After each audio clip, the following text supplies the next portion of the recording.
Hola, buenos días. Soy José Luis Vido, profesor del Departamento de Filosofía de la Facultad de Artes Liberales de la Universidad Adolfo Ibáñez. Hoy me he reunido con ustedes porque quería recordar un episodio, una parte de lo que fue la vida universitaria en el mundo medieval, cuando las universidades estaban recién fundándose, inventándose. Es una cosa muy simple, pero creo yo que puede ser valiosa para que entendamos mejor una parte de lo que es el método filosófico que permite precisamente avanzar en la reflexión filosófica sobre los más diversos temas. Permítanme compartir un momento con ustedes una presentación para que desde allí podamos hacer ese recuerdo. He titulado este recuerdo La práctica nada medieval del diálogo filosófico en la Universidad Medieval. Notas sobre el método filosófico. Lo que pretendo que hagamos, como les decía, es algo muy sencillo. Se trata de revisar, ¿no es cierto?, un aspecto de lo que los autores medievales realizaron por allá, por el siglo XIII, por el siglo XIV, para, de alguna manera, desarrollar la filosofía. Para eso vamos a hacer tres cosas. La primera, vamos a revisar algunas cuestiones generales sobre la universidad medieval. En segundo lugar, vamos a referirnos muy brevemente a la dificultad que muchas veces implica el aprendizaje de la filosofía. Y en tercer lugar, vamos a abordar precisamente eso que nos señalaron esos medievales relativo al método para aprender filosofía y de esa manera intentar sobrepasar la dificultad o las dificultades que hemos señalado. Vamos entonces a partir por estas generalidades sobre la universidad medieval. A ver, en primer lugar hay que decir que para poder entender ese mundo medieval hay que dejar de lado esa mala prensa que muchas veces ha tenido un mundo medieval y que ha hecho que tengamos una mala imagen de esa época, de ese periodo, de esos hombres. Todas las épocas tienen sus claros y oscuros y la Edad Media no es una excepción. Por supuesto, no es una época ideal, pero tampoco es una época que sea, por decirlo de alguna manera, el basurero del tiempo. El mundo medieval, como les digo, tiene sus grandezas y sus pequeñeces, sus blancos y sus negros, sus momentos luminosos y sus momentos oscuros, como toda otra época. Ahora quiero precisamente referirme a uno de esos momentos luminosos de la Edad Media que tiene que ver con el surgimiento de las universidades. No es, por supuesto, el único, hay otros momentos, ¿no es cierto?, otros aspectos de la Edad Media que también lo son. La Edad Media es la época de las grandes catedrales, es la época de las grandes fiestas, a veces muchas han dicho algunos, pero lo claro es que Europa, hasta el día de hoy, muchas veces cuando quiere festejar, se viste de Edad Media. La gente se disfraza de personajes medievales porque son fiestas que son tan antiguas que vienen ni más ni menos de esta época. Veamos ahora el aspecto universitario. El mundo medieval es un mundo en el que las ciudades se van a organizar de manera tal de que efectivamente van a institucionalizar el saber, institucionalizar la ciencia. Se van a formar asociaciones, grupos de personas, de maestros y estudiantes, que organizados, reunidos en torno a unos estatutos, a unos reglamentos, van a investigar, van a estudiar muy diversos temas. Es por esta época que entonces se van a fundar muchísimas universidades. universidades que perduran hasta el día de hoy, muchas de ellas muy famosas.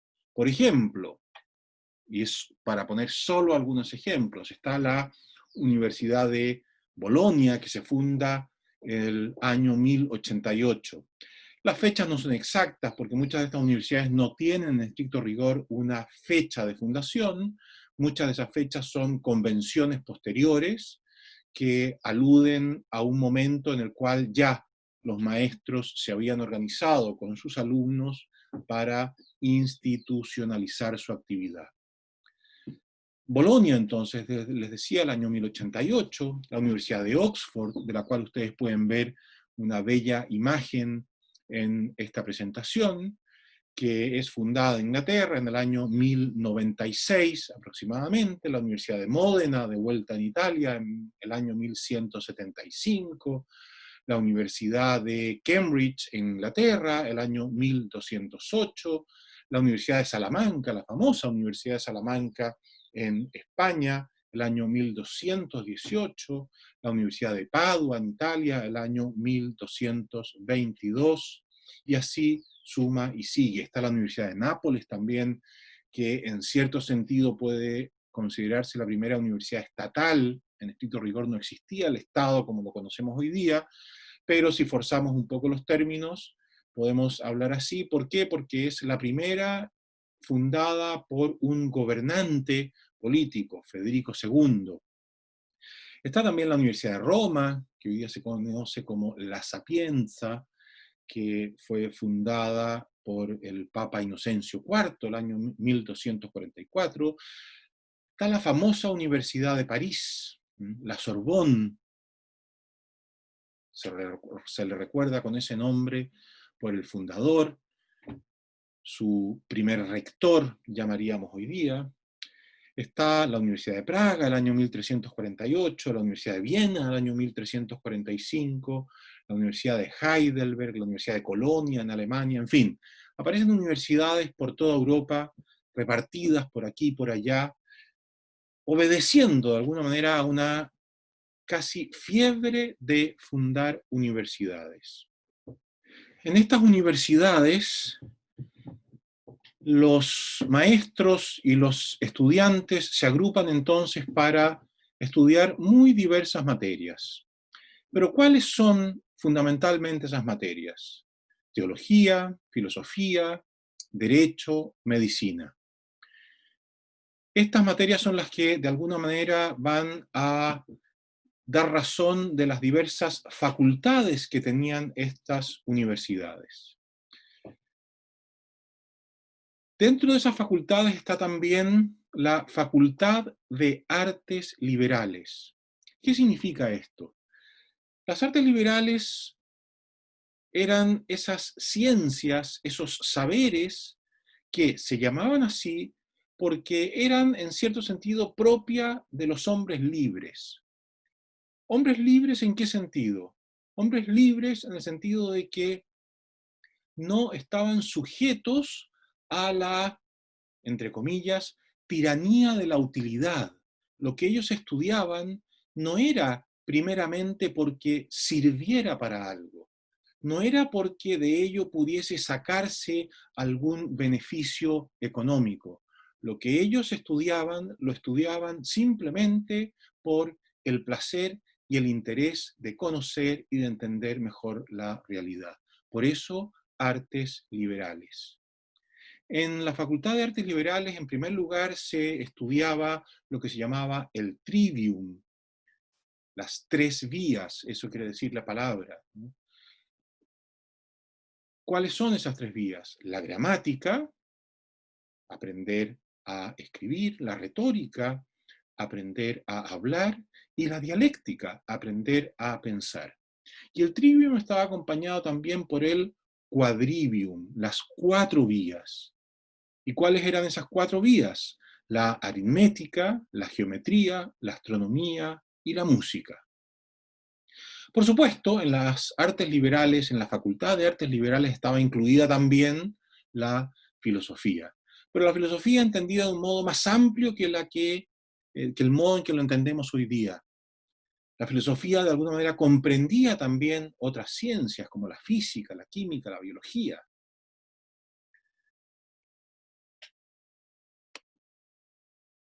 Para aprender filosofía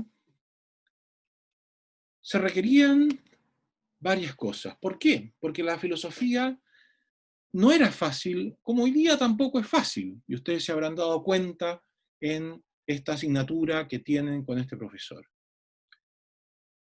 No es fácil, pero sin lugar a duda que valía la pena realizar los esfuerzos para sobrellevar esas dificultades. Esas dificultades provenían de que, en primer lugar, la filosofía es un saber universal. ¿Eso qué significa? Que, en primer lugar, es un saber que no tiene nada que deja fuera. A la filosofía le interesa todo. Todo aspecto de la realidad es un objeto de interés y de estudio para la filosofía. Pero la filosofía también es universal en otro sentido. Cualquiera que sea el objeto que la filosofía toma, le interesa indagar en él hasta la mayor de las profundidades, hasta sus causas últimas, dirían unos, hasta aquello que en último término da sentido a esa realidad, dirían otros. Por eso la filosofía va a aparecer como un saber que se enfrenta con sus objetos de estudio, en tanto ellos son inagotables. Y esta es otra dificultad. El filósofo sabe que nunca termina de aprender de aquel objeto que tiene delante de sus ojos. Todo lo que pueda decir de él no es suficiente para agotar su realidad. Todo lo que llegue a saber es de alguna manera parcial. Por eso, cada cosa que dice va siempre abriendo nuevos caminos que explorar. Va, de alguna manera, abriendo nuevas interrogantes. En este sentido, la filosofía, podemos decir, es también un saber inexacto, donde inexacto no significa que cada cual pueda decir lo que se le antoje sin ningún rigor. Inexacto significa que precisamente el objeto de estudio no puede ser abarcado en una sola afirmación, no puede ser cerrado de alguna manera, clausurado en lo que de él sabemos en unas pocas frases, en unos pocos párrafos, en unos pocos capítulos, en unos pocos libros. Cada objeto es materia de investigación permanente. Por eso es que la filosofía de alguna manera sigue tratando las mismas preguntas que los viejos griegos habían tratado. Por supuesto, la filosofía va acumulando ese saber que con los siglos se ha ido desarrollando, pero las preguntas en cierto sentido permanecen las mismas. Esto es una dificultad, pero al mismo tiempo podrán suponer ustedes, implica una gran aventura, implica comunicarse con todos aquellos que antes han pensado los mismos temas que uno hoy día quiere pensar. Por eso, aprender filosofía, ¿qué significa? ¿Significa adquirir conocimientos? Sí, significa adquirir conocimientos, significa intentar entender lo que otros ya han pensado. Pero por supuesto, no significa meramente adquirir conocimiento. ¿Por qué? Porque aprender filosofía significa pensar por sí mismo también. Significa poder desarrollar juicios propios sobre la realidad que se considera, teniendo en cuenta, por supuesto, las dificultades que hemos señalado. Hacer filosofía, como ustedes lo habrán visto en esta asignatura que tienen, significa intentar penetrar una determinada realidad. ¿Y cómo hacerlo? Es aquí donde los medievales nos han aportado con un método muy sencillo, como les decía, pero no por eso de menor valor. ¿Cuáles son los puntos que los medievales desarrollaron como método pedagógico, como el método que implementaban en las clases de filosofía? En primer lugar, lectura. En segundo lugar, el desarrollo de la pregunta. Y en tercer lugar, la pregunta acompañada del debate, de la discusión. La lectura. Los medievales aprendieron el valor de leer textos clásicos. ¿Qué es un texto clásico? Un texto que de alguna manera permanece siempre vigente, siempre actual, porque las preguntas que contiene y las líneas de respuesta que desarrolla permanecen siempre sugerentes para los hombres de cualquier edad. Por eso, por ejemplo, un Platón y su República es un texto clásico, es un autor clásico. Lo que Platón allí diga siempre va a ser sugerente para cualquier hombre de cualquier época, hasta el día de hoy, hasta nosotros que somos hombres del siglo XXI y vivimos casi 2500 años después del mismo Platón. Pero la lectura de los textos clásicos implica otra tarea, la interpretación. Un texto muchas veces se ofrece con diversos sentidos. A veces es difícil entenderlo, pues hay que tener presente las diversas posibilidades que un texto ofrece, las diversas posibilidades de interpretación que un texto tiene. Y luego hay que hacer el esfuerzo de determinar ese sentido. ¿Por qué? Porque tenemos que ser respetuosos con lo que ese autor nos quiso decir. Tenemos que hacerle decir a ese autor lo que quería decir y no hacerle decir lo que nosotros queremos que diga. Luego veremos si estamos de acuerdo o no con él, pero en primer lugar hay que hacerle decir lo que él quería decir. Luego, además de la lectura, y como la lectura tiene siempre un tema de fondo, el método que los medievales usaron es hacerse las preguntas centrales que tienen que ver con el tema que se desarrolla en un texto. Ese tema, para poder ser comprendido, para poder avanzar en una respuesta, requiere de la formulación de una pregunta. La pregunta es muy clave. La pregunta, en primer lugar, tiene la tarea de ser la chispa que pone en movimiento este motor que es la inteligencia. Sin una buena pregunta, el motor no se va a mover. Sin una buena pregunta, la inteligencia no va a penetrar en esa realidad que quiere entender. La palabra inteligencia, como aparece aquí en la presentación que ustedes están mirando, viene de intus legere, es decir, leer dentro, meterse dentro de una realidad para leer, para interpretar, para conocer desde dentro aquello. Por eso, ¿no es cierto?, el intus legere, la inteligencia, va siempre acompañada de investigación. Y como ustedes ven allí, investigar también viene del latín, como tantas palabras en nuestro idioma, del investigium, es decir, el meterse dentro del vestigio, o diríamos hoy día, dentro de la huella de una determinada realidad. Todas las realidades dejan huellas. Hay que meterse dentro de ella para intentar llegar a la realidad misma que queremos entender. Y todo eso es posible en la medida que hacemos buenas preguntas. La pregunta tiene que ser suficientemente precisa y al mismo tiempo suficientemente amplia para que dentro de ella quepa todo, nada más y nada menos que lo que es relevante para entender una realidad. Por eso, fíjense ustedes, una buena pregunta obliga a que el filósofo ponga ya no solo un ojo en el texto o los textos que está considerando, sino que también ponga un ojo en la realidad. Solo de esa manera podrá llegar a formular un juicio propio sobre esa realidad. Así también podrá finalmente discutir con aquellos que antes han pensado sobre lo mismo. Y aquí aparece entonces el tercer momento que nos han enseñado estos medievales. La pregunta debatida. El método implica debate. ¿Por qué? Porque las respuestas a una determinada pregunta son inexactas. Son respuestas a una realidad que es inagotable. Por lo tanto, el filósofo ha de tener siempre presente que su respuesta siempre será mejor dentro de lo limitada que pueda ser en la medida en que dialogue con otros, en que dialogue con los autores de los textos, en que dialogue con sus contemporáneos.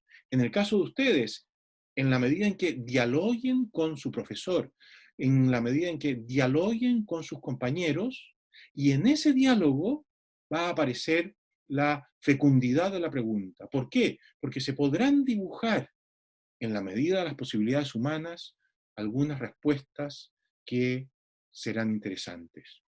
Por eso, la filosofía y el método filosófico que nos enseñaron los medievales obliga a una virtud que es fundamental, es la virtud de la humildad. El filósofo ha de saber que solo no puede avanzar. El avance, sus logros, sus respuestas, siempre limitadas, serán posibles, sin embargo, en la medida en que se reconozca él mismo como insuficiente para entender aquello que investiga. Por eso requiere de otros. Y en la compañía de otros, entonces, en esa asociación de maestros y de estudiantes, podrá efectivamente avanzar en el camino hacia la ardua verdad. Esto es lo que nos enseñaron los filósofos medievales, los universitarios medievales. Creo yo que, aunque sencillo, tiene un gran valor para nosotros hoy día. Los invito a que, en la medida en que sea posible, lo pongan en práctica desde ya con sus compañeros, con su propio profesor. Eso es lo que hoy día quería decirles. Soy José Luis Vido, profesor de Filosofía de la Universidad Adolfo Ibáñez.